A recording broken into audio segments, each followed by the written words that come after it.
everybody. Welcome to the Game Junkie Show. I'm your host, Crystal, and today we're going to talk a little bit about XCloud and the potential economic impact that it could have on the global gaming market. Now, I love first-time guests. You guys know this about me. I'm so excited to have this first-time guest on the show finally. So from the Backlog Chronicles, please welcome Keven. Hi, I'm really good at introductions. No, I'm so happy to be here, Crystal. I was excited when you finally got around to setting this up, and you've been on our show before, and we loved it, and we're gonna have you again. Yeah, I've been doing the Backlog Chronicles. That's TBC Cast. We just changed our Twitter handle, TBC Cast. On Twitter, we go live Sundays at 5 p.m. Pacific, 8 p.m. Eastern, and we talk all sorts of video game shit, and it's quite fun. We have a good time, and we are friends of your show and your people's, and we kind of run in the same circles. So I'm excited to be on tonight, talk about cloud gaming. Absolutely. And what a late night it is for us on the opposite time zone. And for those of you who watched episode 20, the Trivia Master, my boy Madman, is back.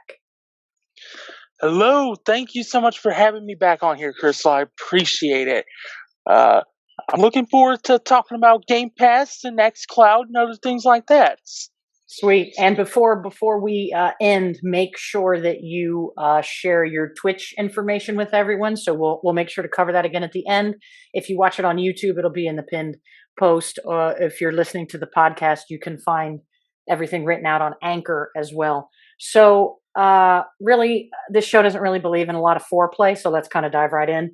I wanted to share a little bit of information with you guys who are watching and listening on why I really wanted to talk about this topic. We know that gaming is freaking huge, right? It's growing at an exponential rate.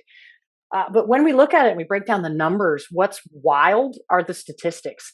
51% of that revenue is coming from the mobile space, which is a little bit insane. But if you think about it, it makes sense because most people globally are going to have a phone. It's also a first line of communication.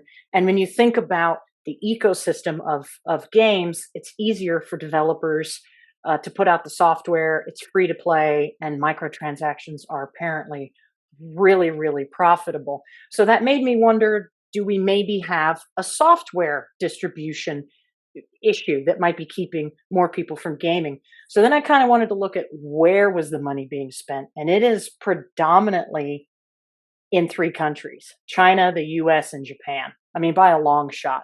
China and the US are about 40% each, and then Japan is at 10%. So now we have a distribution shortage of hardware, it seems, where only two markets, the US and Japan, are the primary consumers of console and PC. So when I look at things like Game Pass, I think, well, that's a way to solve that distribution problem on the software end, but people still need hardware. So with XCloud, what I'm really excited to kind of dive into is this a step in the direction of making it more affordable for people to game? So, I mean, if you look at globally, we know that there's a lot of people who live in poverty. They aren't going to be able to afford hardware. So I was actually looking at the 7 richest countries per capita GDP, and only one of them in the top 7, the United States, is investing into the ecosystem. Why is that?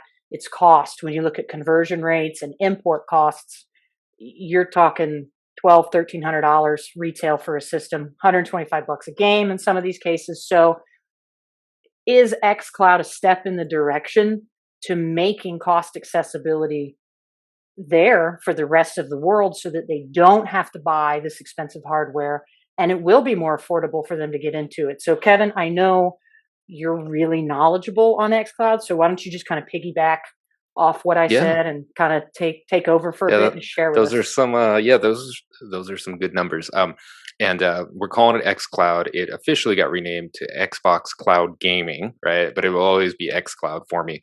I've been in I've tried just about every cloud gaming service out there, but we're going to concentrate on Microsoft's because it's unique and it's an all-in-one service that lets you play a vast library of games and lets you stream it without any hardware.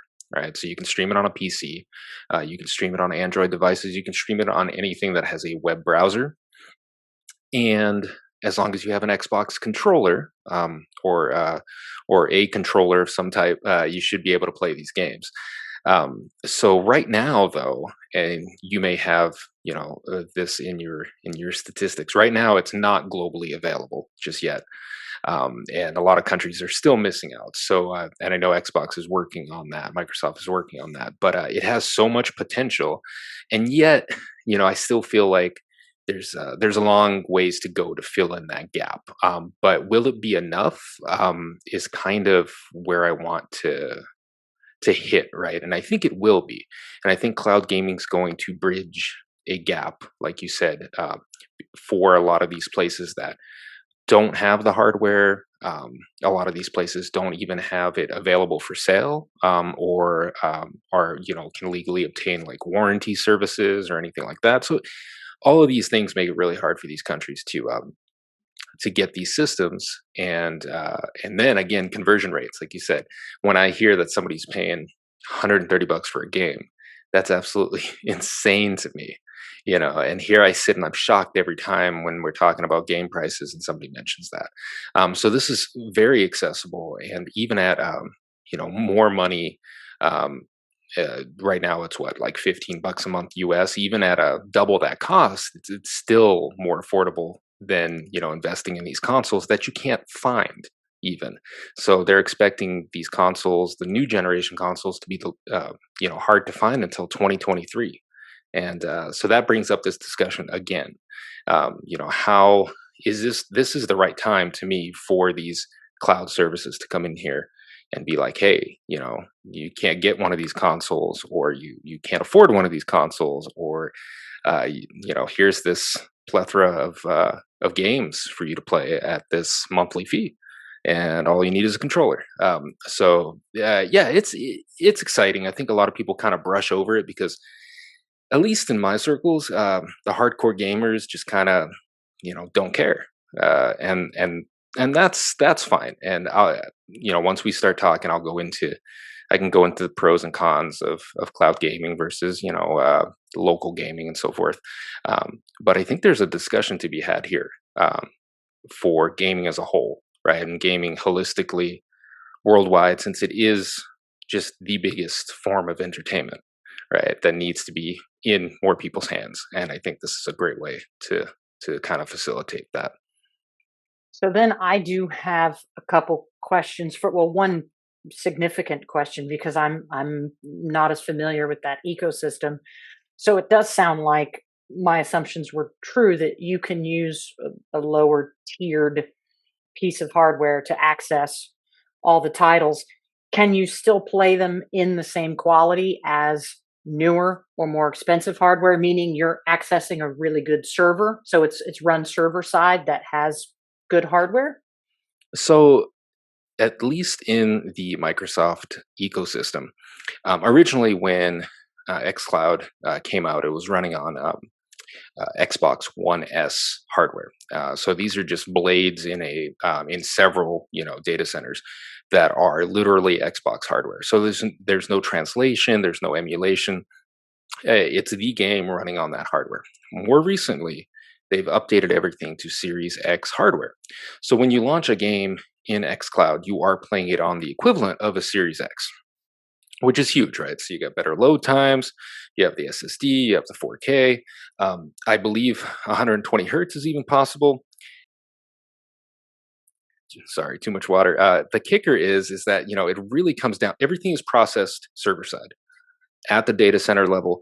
Nothing is really happening except video streaming on your local device. So if your device is able to play YouTube, you should be able to play XCloud, and you should be able to stream at high def. You should be able to, depending on where your internet connection lies, right? The only thing that people would notice is there's two main things. There's input latency, and I'll explain that in a second. And then just the video quality. Where in the US, we're not quite there yet. I know some countries like Japan, South Korea have just fantastic backbones, and their internet, they're much less populated too. So their internet is just blazing fast. I would love to see what that looks like there. But you'll have bit rate issues and compression issues that just need to happen, right, for this data to get from A to B. This is also very dependent on how close you are to the server that you're accessing. This is all done, via the internet. The best route is calculated automatically. You don't have control over any of that shit. So you may have a good experience, and then you may have a bad experience. So far, my experiences have been good. Video quality would be the most noticeable to the eye, but then your input latency is where people are going to have an issue. When you're playing locally, you have your input is your controller, and it's going to your hardware, your Xbox, your PlayStation. That's it. That's your round trip. Controller to hardware and back to the controller. So every input, you press up, it just needs to shoot it over to the hardware. The hardware tells the game that you pressed up, your character moves, right? Or jump. Here, you're pressing that jump button and you're sending it across the internet.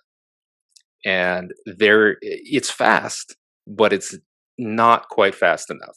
So your Twitch shooters, your CODs, your Battlefields, your platformers, that require like really good, accuracy, are gonna suffer. And I think that's one of the big issues that needs to be figured out in order for this to really, really take off. Because right now it is more of a place to play your more casual games, which kind of brings me back to the whole mobile market thing, right? Where that's the biggest segment of gaming. So again, I don't know that I think Microsoft knows this, and I think things will get better as our internet services get enhanced, as wireless technology becomes better and faster. But it's going to be very hard to mimic that local experience for the people, for the probably 30% or less of people that care. I don't know that a lot of people would care in a certain circumstance, right? Given that they can't get the hardware, or given that this is the only way that they're going to game. Those are things that I do notice because I play a lot of games. I'm kind of an asshole when it comes to those. I'm pretty finicky. And I like my stuff to be just super high quality and super responsive. But these are things that are measured out between services, and certain services do it better than others, pros and cons. Microsoft is kind of in the middle of the pack. Google's is apparently much better, but also has a bunch of cons that go with that service. So that's kind of the gist of the cloud gaming. It basically, you have a web browser, you have a controller, and you have an internet connection. Those are your three requirements. And you can play, Microsoft's library of Game Pass games. Which is pretty cool, because that's roughly about, I think I said about 3 billion people who are gaming now. There's 4.8 billion right now with access to the internet, and infrastructure is growing. So we are seeing more and more people in areas that were previously very underdeveloped are getting access to internet, even if it's not fantastic. If I had a choice between no games at all and playing games that would be on a Series X, even with some latency issues, I would jump all over that. So, Mad, what I want to ask you, I know you play a lot of Game Pass, and I know that Game Pass is a different model, and you have to download it onto the hardware, but there probably are people who may be interested in Game Pass, or interested in how that Game Pass experience would compare with XCloud. So would you maybe feel, now that you've heard what Keven has to say about XCloud, would you maybe feel kind of comfortable talking a little bit of the comparison so people can kind of understand how it matches up? I know it's apples to oranges, but so basically, Game Pass as a service, it's tied directly to the hardware, to your Xbox One, your Series X, your Series S, things like that. And it's like you said, you download games straight to the hardware. So, and this is across 3 different generations of Xbox. You got OG Xbox games, you got 360 games, you got Xbox One games, and if you have a Series X or S, you've got those games too. So that's really 4 different generations of Microsoft that you can be playing depending on what console you have. And there's a bevy of different games on there. You pay $15 a month for this service. Very, very affordable, especially for people that live in areas that are not really financially doing the best financially, like my neck of the backwoods of Kentucky here, for instance. And there are people like me who just cannot afford to be spending $60, $70 on new games consistently. So Game Pass is a great way to just play a bunch of games from across a ton of different genres: shooters, platformers, RPGs, just a whole ton of shit.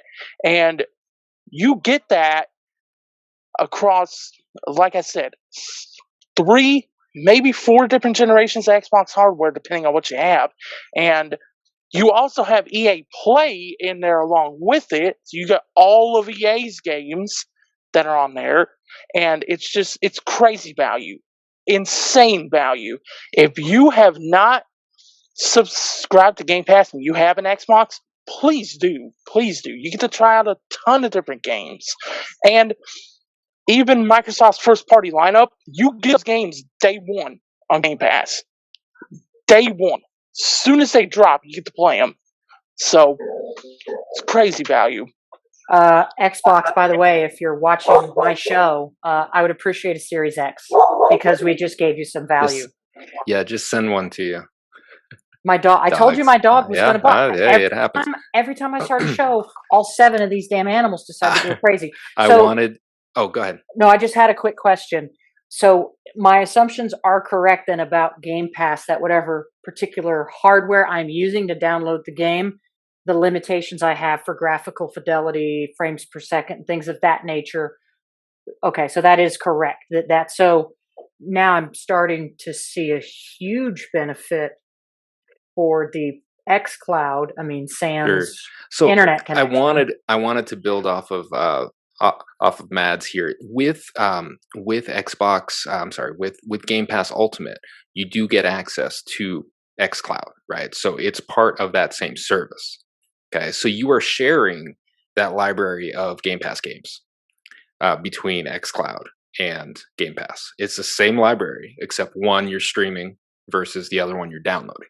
So if you do have Xbox Game Pass Ultimate, you could play on your hardware, your Series X at home, right? And whatever Game Pass game you're playing there, you can your saves are saved to the cloud. You could pick that up on your tablet at the hotel and play it there, and it would be your same character, your same level you're at, your same save game. So it is a package bundle. You can't get XCloud by itself. You have to be a Game Pass Ultimate subscriber to tap into the actual XCloud benefits. Just to clarify that. At least for now. I mean, we don't know what Microsoft would do. Yeah. For now, okay. The eventuality is if it takes off. Right now, it's a huge value add, right? I mean, if it takes off, it could be its own service, and all the other services are indeed its own service. Amazon Luna, Google Stadia, NVIDIA, whatever the fuck they're called, GeForce Now, right? All those are their own services. I think the big thing that Xbox has going for it is that Game Pass library. It's built in. All the other games might have a small library. They usually give you like 3 to 5 games, usually older shit, one good game sprinkled in there to try, but then you're buying licenses for the other games. So you're buying the games just like you would a digital copy that you never own, that's out in the cloud that you can't play locally ever. So this is where Microsoft comes in and says, hey, you can download these, or you can play them on the cloud. You can play them on the shitter. You can play them on your Xbox. They follow your gamer tag. They follow your account everywhere you go, as long as you're subscribed to That, Game Pass Ultimate. that makes sense. And I know, at least I think, Game Pass can be available on Android devices. Is that right? Yes. They are expanding. And then I thought that I read somewhere that they were working on something like a stick, almost.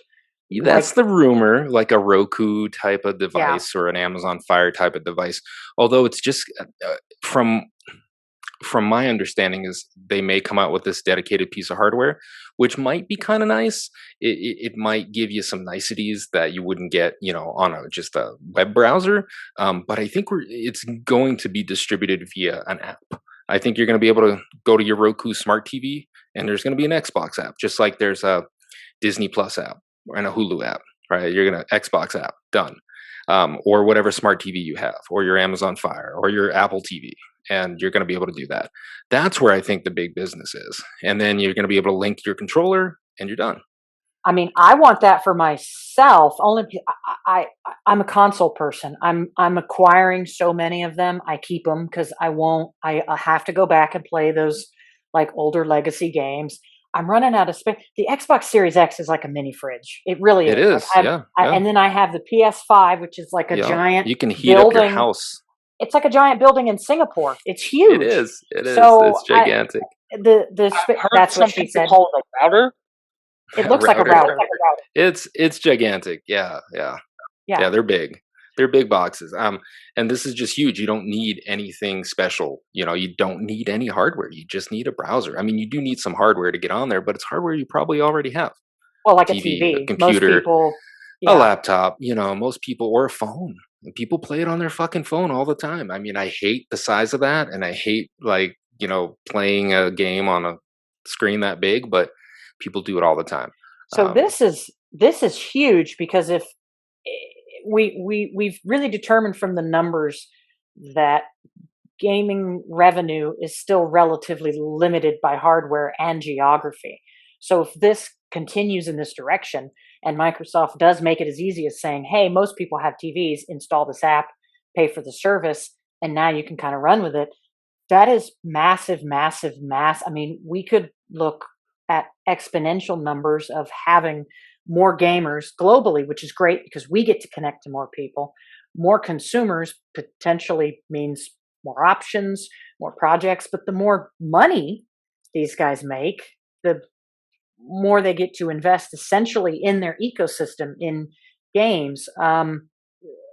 So Matt, if you have anything that you want to add to this, go ahead. But I'm just, Microsoft has made some pretty good first party acquisitions, and it just makes you wonder if this model does well and continues to move forward, will they make a lot more investments in kind of going with that first party environment to try to keep people subscribed and increase that subscriber base?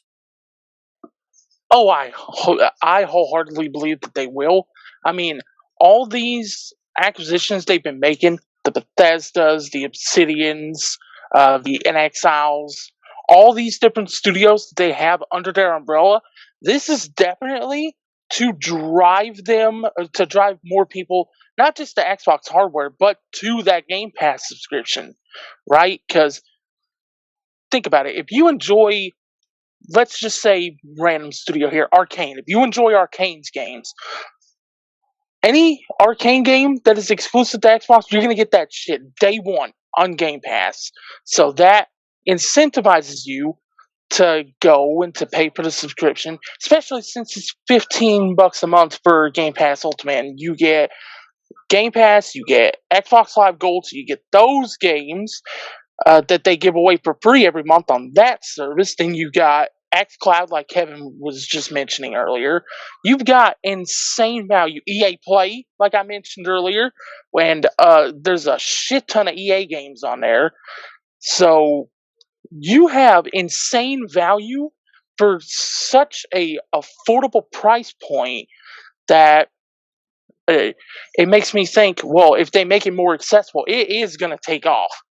Because people are going to see the value in that, and they're just going to be like, yeah, If they charge me 15, 20, $25, it doesn't matter. I'm getting insane value out of this, you know?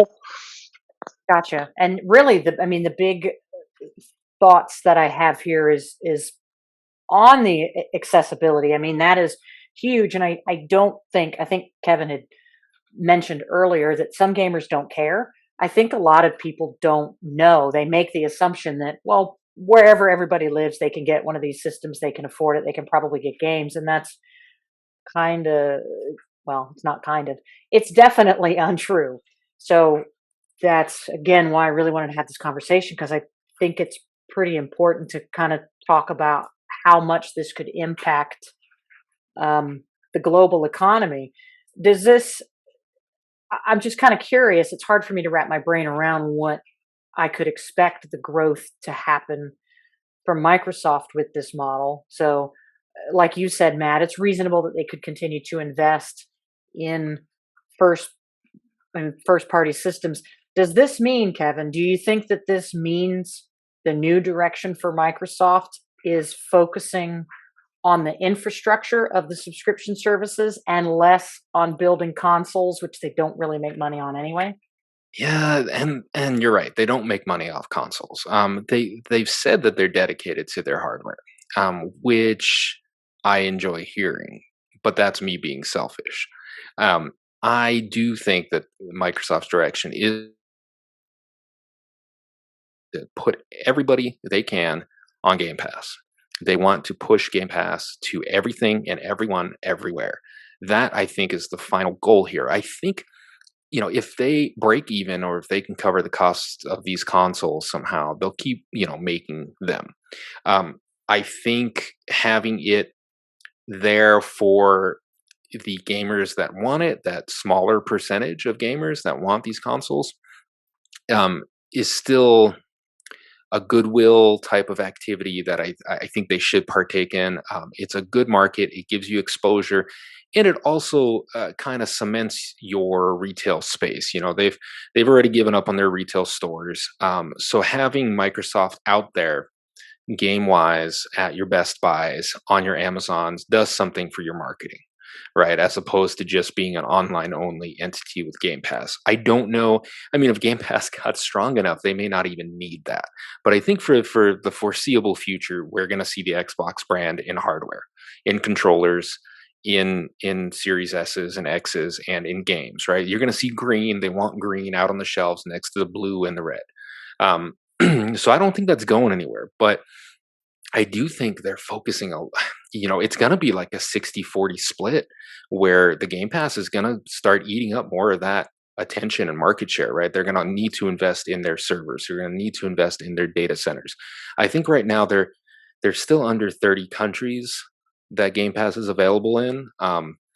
But I think that list is growing. It was 22 on launch, so I'm kind of just guessing. Uh, and the more adoption that we see, I think they're just going to start pumping more funds into it. Now, my question is yeah, this is Microsoft. They're huge, right? But Xbox is Xbox, and that's their own division, and they don't have unlimited funds. My thing is, I look at sustainability of this, and I see Game Pass as a great place to play a wide variety of games, indies, double A's. All those make sense to me. Some AAA-ish games, big titles that are multiplayer, that have transactions in them, battle passes, microtransactions, shit like that to buy, that also makes sense to me. What doesn't make sense to me long term, and this is where I don't know anything, I'm just throwing shit out there. Long term, to say it's not sustainable is incorrect because it's Microsoft. So anything could be sustainable. However, if it's in their best interest to put these huge single player titles out there, because they have so many IPs, right? They have so many new studios. Is it profitable to put fucking, Elder Scrolls 6 out there, right? Is anybody going to buy the game, or will they be big enough at that point that these Game Pass subs, will eat up that cost, right?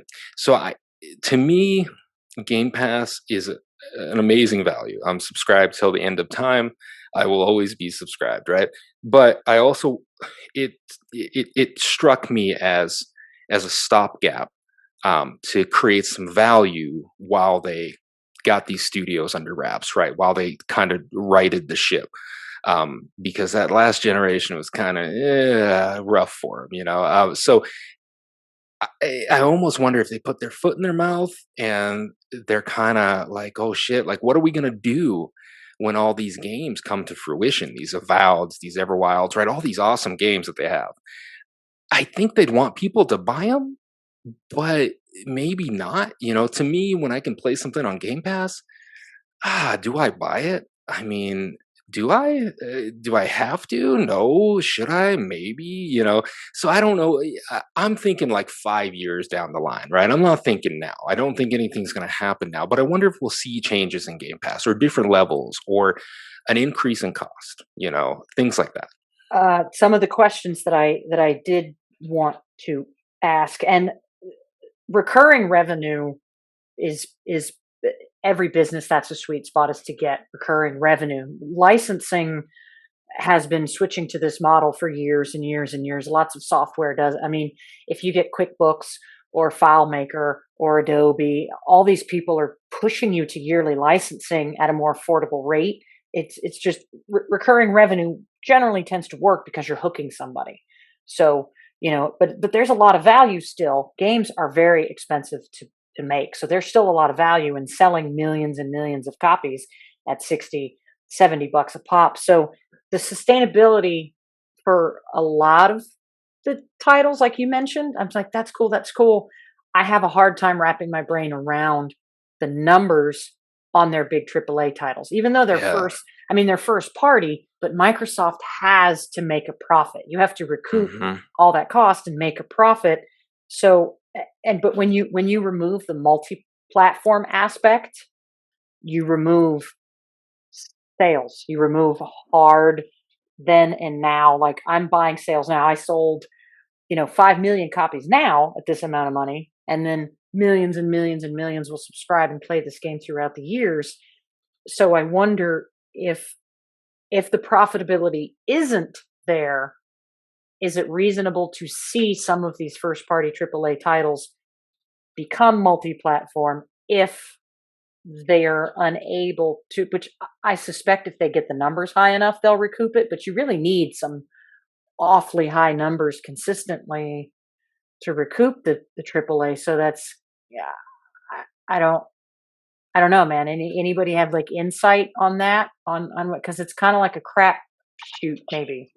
Yeah, it really is. And what I think needs to happen is Microsoft needs to make sure that these first party games that they got under their belt, they come out, they're good, they really wow people, right?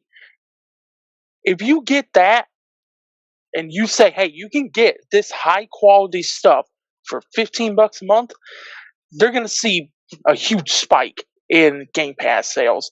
But playing a little bit of devil's advocate here, if they release a game and it's incomplete, it's unfinished, that type of thing, it could drive Game Pass sales right down the shitter. So then let me ask you this. And I'm going to be honest, okay? I love Bethesda. Their games are fun, okay? But I don't have the most faith that Starfield is going to come out, and like, I've never played a Bethesda game that wasn't really buggy for a long time. So is Microsoft going to have to invest a lot more money to I mean, what are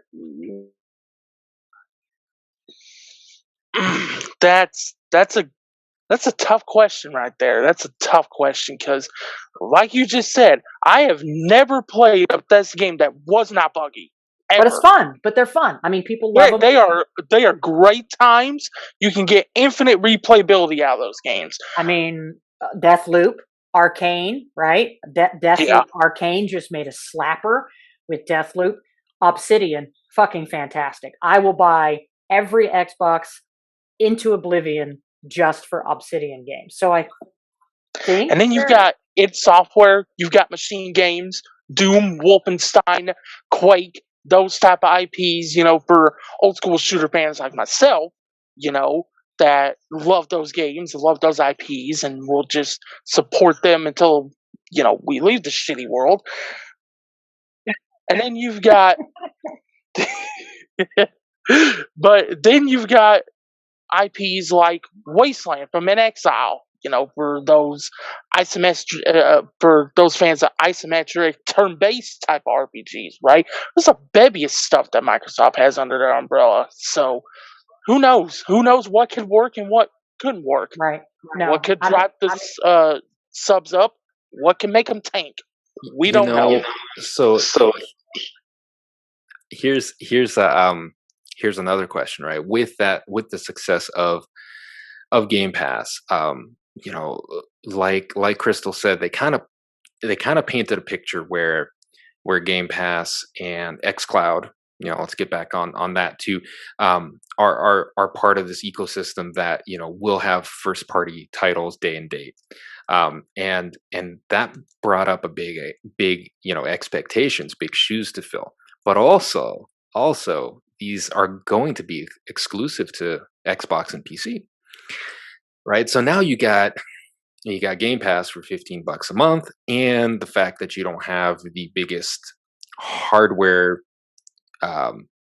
player base, being PlayStation, available to buy your shit. And needless to say that there are more PlayStations out there, more PlayStation users, and the ratio, last time I checked, I am not a fanboy of either direction here, but the ratio is like 3 to almost 4 to 1 on games that come out on Xbox versus PlayStation being bought full price, right? So, and that may be, the Game Pass effect as well, right? Where people are like, fuck it, I don't need to buy it, I got Game Pass. Good on you. I'm not a shill for any company. If the company's giving shit out for free, it feels stupid to buy it at full price.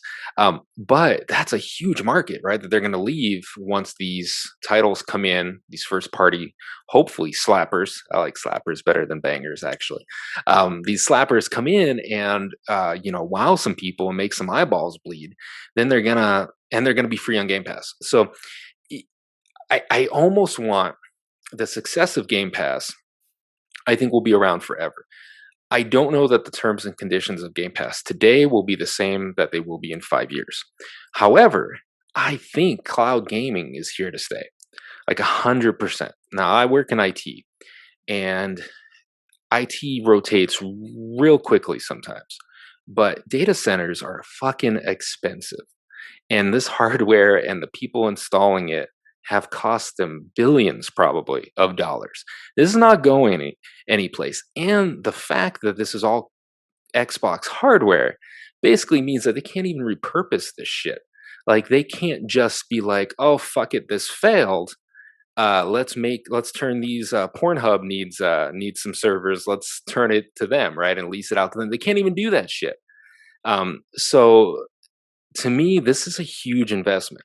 So I think we're going to see, my prediction and my crystal ball is that we are going to see maybe a tier of Game Pass streaming, whatever the fuck they call it now, XCloud by itself.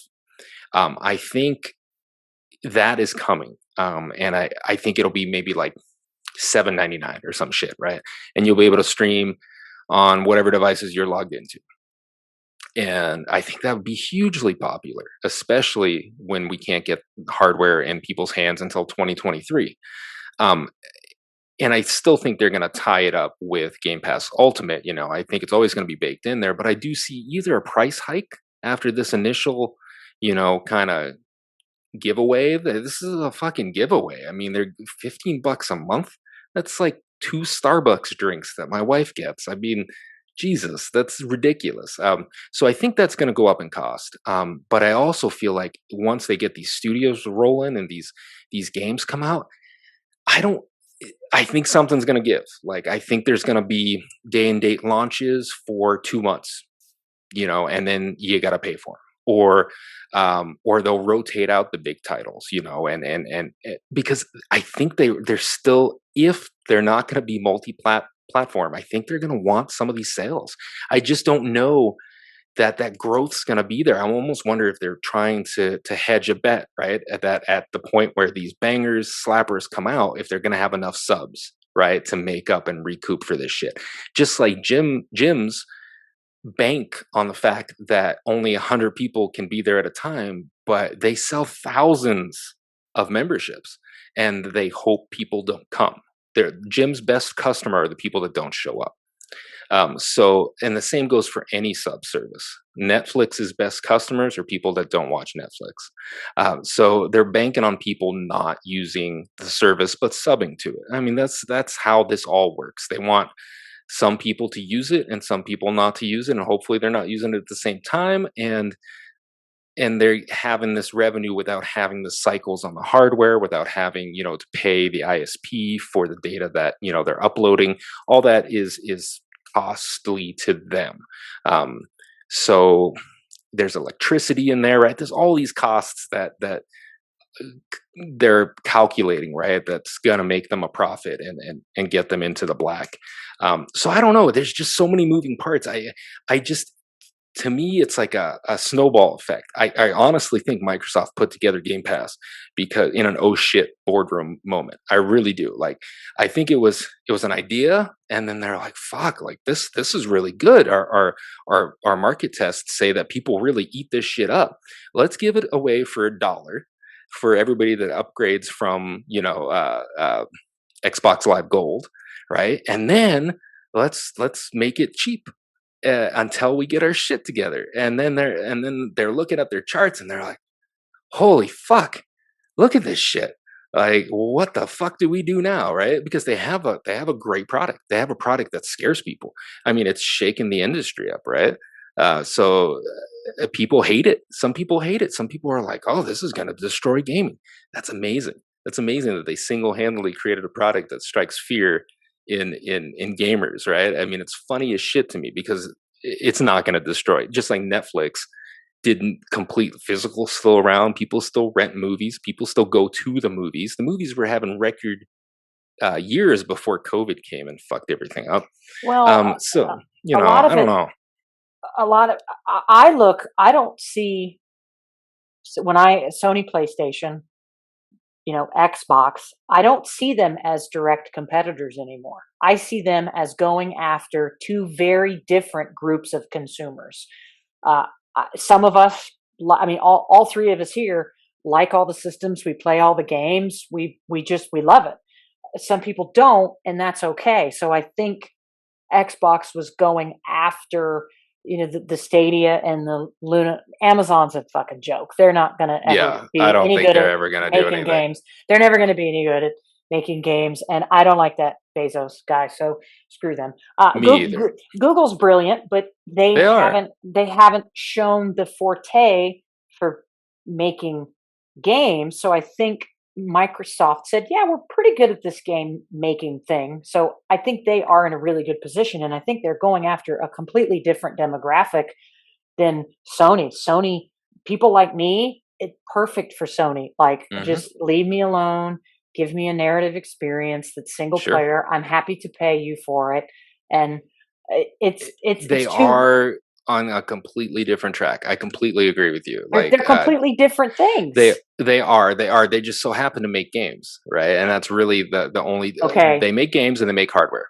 Sony makes experiences. Slapping. They do. Games. They do. So here's one thing that people tend to forget about. Sony bailed on just about everything. They were in fucking hot water, all right, after the PS3. They bailed on their TVs. They bailed on all their electronics. They put all their money into PlayStation. They need to sell hardware. They are going to sell you hardware until they, pivot and do something else. But so if you want a dedicated hardware experience that is going to be here forever, probably in our lifetime, Sony is a good bet, man. They're going to sell you the hardware, and their company is that. They just got into TVs again, just recently, all right, within the last 5 years. They do nothing else. Think about Sony. They literally do nothing else. This is not Mitsubishi. This is not Toshiba. Sony does PlayStation. That's it. That's And all Sony does.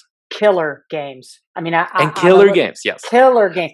My Alright, boy so Mad is playing The Last of Us 2 for the oh, first yeah, well, time. I see your shirt too, man. He's got the It's PlayStation shirt. I absolutely love oh my god, such a Right good here. game. Such a good game, dude. I love my PlayStation games, and I have been I feel like, uh like I should be shamed because nobody around me likes PlayStation. Like, where I what? live, everybody just likes Xbox. All my coworkers used to shun me because 'cause I'm like, "Hey, I'm playing this game," and they're like, "Oh, yeah? What is it?" I'm like, "Oh, it's on PlayStation." They're like, "Well, fuck you. So let me Fuck ask you you." this Like, question then. Let me ask you guys this question. We know that Sony, I don't know what magic old Papa Ryan is doing over there, but they have some kind of magical Harry Potter gift for acquiring really fucking talented studios. They're taking crazy risks, right? We saw it with Returnal, right? We saw it with The Last of Us 2. Uh, I don't know how much input they had with Arcane and Deathloop. I mean, we really don't know that, but Sony's producing really, really, really high quality games, very special games. I expect that to continue. I mean, we looked at Wolverine is coming, Spider-Man 2. We're all excited. We're all going to play it. If Microsoft's focus is completely different, do they have to worry about their AAAs delivering that same kind of? I don't know if they can because what they're getting the money for is different. But like Mad was saying, the value is so good. Does it necessarily have to be this top tier, super optimized, slapping title? I mean, they can still be really fun, good games, right? I mean, they don't have to all be fucking masterpieces. I mean, it's so inexpensive. Mad, do you want to weigh in on that a little bit? I honestly don't think they need games to slap in order to really drive up, sub numbers because it's so inexpensive, right? But I think it's a bonus if a game does come out and it does slap, right? Like it is something like The Last of Us Part 2 that is just fucking brilliant. Dude, that I game, think you can that game slaps your mama. It's so fucking good. Like that will slap your mom. yes, that game gave me an emotional gut punch that no other game before and probably no other game since then will ever give me. Like, oh my god. So let me just do a quick uh, little basically what we're telling you, okay, before the end of the show. You should have access to as many games and as many systems as possible. Get them all, play them all, subscribe, buy, hook that shit up, just game and have a good time. So I have another question here, right? Because we've talked about the environment that we think Microsoft is working in and where they're trying to go. And we don't know how profitable it will be. We don't know if there will be a need for multi-plat sales. But will there be a need? This is another thing to think about. Could there be partnerships where you could see, firstly, Kevin, you might know the answer to this. Can you access XCloud Game, Xbox, Green, Stream Juice, whatever it's called, on Apple? yes. Oh, look, I'm not out of luck because I'm a fucking Apple user, like Yep, a you can access it weirdo. on your iPhone. You can access it on a MacBook. Don't know about Apple TV yet, but I'm sure that's coming. Okay, But but yeah, MacBook's iPhones are now. huge. Yeah, iPhones and MacBooks are MacBooks, huge. iPads will work.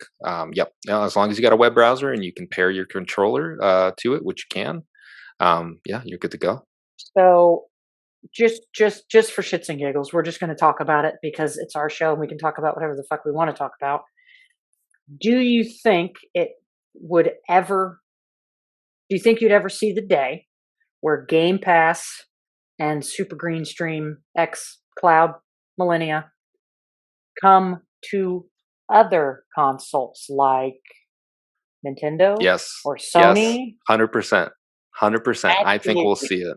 Yep, I think we'll see Nintendo Whoa! first, and then I honestly think that we'll see it on on Sony at some point. We're going to see it on Sony TVs, and then people are going to put it on their PlayStations. Man, I'm Okay, telling you. I I'm want to telling talk you. about this a little bit more because both of you chomped at the bit to say yes. So why is it that I mean, I know the You value's there you and go you ahead, want to Matt. I see want to it. hear you first. Yeah. Like why do you in what reasons I do you think think they'll jump on other consoles because think about it. If you put Game Pass on other systems, like let's say the Switch, for instance, you're putting you're putting your service on a system that can not just be played at home, but it's a portable system too. So people can have all these great indie AA, AAA games both at home and on the go, and then they have, like Kevin was saying, with Sony TV, smart TVs, your Roku's, your Fire Sticks.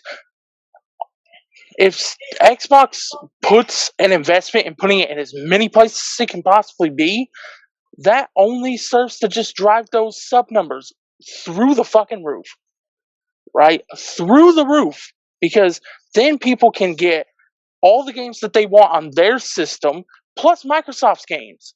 So they can play the Halo, the Gears, the Forza, the Elder Scrolls, the Fallout, all these different IPs that Xbox has, they can play it on whatever they want to, right? And they don't necessarily have to worry about getting an Xbox or something like that if they don't have a lot of money to throw around for new consoles, like me. I will admit, I buy all the consoles, but it breaks me because so much money. But yeah, so I think that that value that I've been preaching about this whole show, I think that would really just cement it as like the best value in gaming if they put it on as many platforms as they possibly can. I just want to give Matt a shout out for being a real one. You're a real one when you say, you know what, fuck it, I'm gonna buy the shit even if it breaks me. I'm with you. You're a real one. So then let Hmm. me ask you this, Kevin. What would the benefit be to companies like Nintendo? Nintendo is going to live and die by the first party. They're Nintendo. Their hardware isn't going to keep up. I'm just saying it now. They're going to live and die by the first party, and that's what's going to keep them relevant. Sony's going to continue to have great hardware, and they're probably going to live and die by their first party slapping ass bangers. So if I'm Sony and I'm Nintendo, and I know I have a good ecosystem, and I know I have people buying in, what's in it for me, Kevin, if I let Xbox come into my environment, come into my ecosystem? So what I'm thinking is that once Xbox took this path and became its own thing, right? They're no longer direct competitors, and I think this is being analyzed by Sony and Nintendo.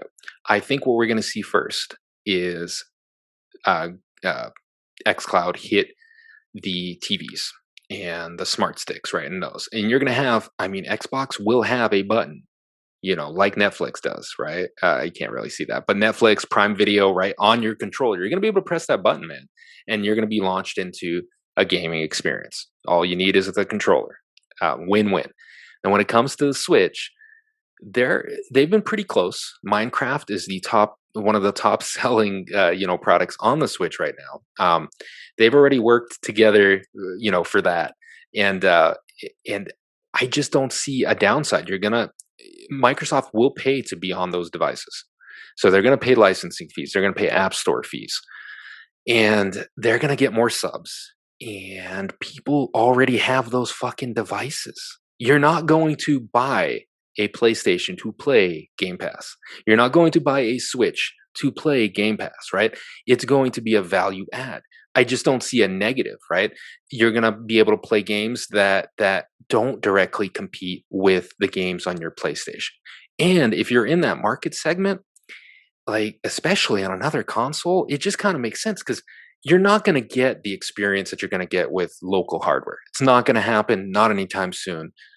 I don't know if ever. I'm a network engineer, and I fail to see how we're going to mimic this experience. I know how we're going to mimic this experience via the cloud. I don't see it, not in my lifetime.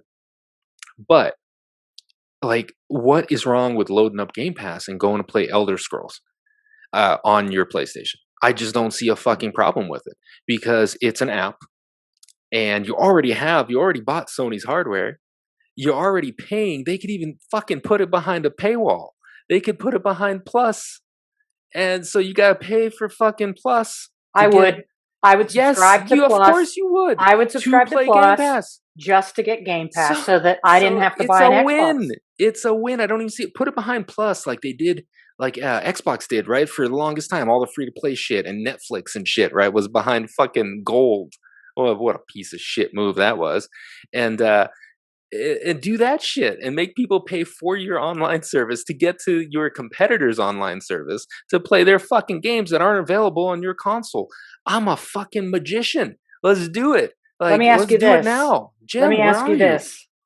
Now, there's a trend that we have seen with Sony recently. Okay. We have seen more Sony games get ported to PC, and we've seen more Sony launches go to PC. Sony acquired, oh shit, what's their name? Next something. The porting company, right? They specialize in PC porting. They make games too, but they specialize in PC. Could that could that be some kind of potential partnership that's already underway? Are they analyzing something? Are they just trying to make more money? I mean, am I just looking too much into it? Or, I mean, is it completely just coincidental that Game Pass and XCloud starts to take this direction around the time that Sony starts releasing games to PC? It could be purely coincidence, and who knows? Who knows? We're not in the boardrooms, right, for these companies, so we don't know. But I do think it is kind of ironic that all this stuff is happening right at the same time. Yeah, I didn't think about that until you mentioned it. But yeah, it is kind of ironic that as Xbox is starting to move Game Pass and XCloud to all these different platforms, Sony all of a sudden has an interest in porting their games on over. I don't know. I agree. The coincidence is I mean, it's not correlation, right? Causation there, but I think he's onto something. I mean, I know that we've got movies and TV shows coming, right? Sony's got some IP out there so I understand that there's an allure to draw more people into gaming. So if you have a TV show and a movie that people watch and you give them more access to games, you see how good Horizon Zero Dawn was, and you say, I don't want to wait for that to maybe come to PC. I'm going to go try to buy a PC. So I get that there are those aspects, but I really do think at the end of the day, Sony and Microsoft don't hate each other. They don't want us fighting over these plastic boxes like they're friends. They're in a business, first of all, but gaming is like their thing. It's their industry. I don't think they want bad things for one another. I think they want each other to succeed. Developers, we've seen recently the developer community come together, drag a few people through the mud on Twitter, but we've seen developers, they congratulate other developers, they play other games, they own all these console systems. It is a friendly ecosystem on the backside. I really truly think that there may be a possible future where they're working together. I think that's reasonable. So as we wrap up, because I really have to recycle my water, so we're gonna have to so what I want to do, just real quick, Mad, I'll start with you. Can you share your Twitch handle? I'm going to sound like such a boomer. Your Twitch handle, link, name, thingy that the Twitchy people use. My Twitch handle. It's the Madman 2170 on Twitch. I don't stream as much as I used to, but I do stream on occasion. I mostly play Castlevania games on there because I'm a Castlevania nerd. So yeah, if you want to follow me on there, go there and do that. I do have a YouTube that as well, just Madman 2170, just like my Twitter, where I post weekly Castlevania videos. Every single I haven't nailed down a specific day, but at least once a week I try to put some type of Castlevania video up on there. So yeah. All right. So now you guys know where to follow him. It's Madman2170, the Madman2170, and I'll make sure to put the link in the comments below for you I'll guys. shoot you a DM with all the links and stuff after we get done wrapping up here. Yep. I'll make sure that that's in the pin post for you guys. And if you're listening to the podcast, you can jump over to Anchor and see that written out there as well. Or you can do what a lot of people do. While you're driving down the freeway at 70 miles an hour listening to this, just take your eyes off the road, dig around in the center console, find a piece of paper, pull a pen out, and write this such a shit boomer. down. Such a boomer. Write this shit down. I am a very old soul for my age. Like I do have that like cranky old Walter, you know, the puppet Walter from. I like it. But yeah, I do have a little bit of that in me. Mm-hmm. Kevin, share with us your Twitter handle. Yes. Again, where we can find the Backlog podcast. Yep. So my personal Twitter, where you can find all my bad takes, is K__MED, like K-Med, 2 underscores, because somebody took the one with 1 underscore. Bastards. I know. It's so bad. And TBCcast, like the Backlog Chronicles, is the Twitter handle for our weekly show where we talk about all sorts of shit. We cover all the gaming news and what we've been gaming with. And I do that with my 3 homies, Mo and Jordan and Mike. And we try to bring on a guest or 2 weekly to shoot the shit with us. And we have a good time. So yeah. And that's Sundays at 5 p.m. Pacific. And if I could throw in there, just so everybody who's not already aware will be made aware, Mo gets very angry and goes on completely ridiculous diatribes, which is totally worth watching. Jordan is kind of perfect. He's almost a little bit like Tom Brady, and it's it ridiculous. makes me a little bit mad, and he has super soft hands. Keven is just hilarious, and somebody has to be good looking on the show. And Mike is, Mike's a little awkward, but like funny at the same time. Kind of hard. Yes, he's our awkward stoner that gets very hyperactive. At least 3 times a podcast. Yeah, we love Mike. Well, there you have it, and you guys know me. And my Twitter junk is C Smith Shine. I don't even know where that came from. I'm not really that creative. I don't have an alias. My name is really Crystal D. Smith. You can Google me, but ladies, don't forget the D. And with that, everybody, thanks so much to my guests for coming as always. And thank you guys for watching. And we will see you all next week.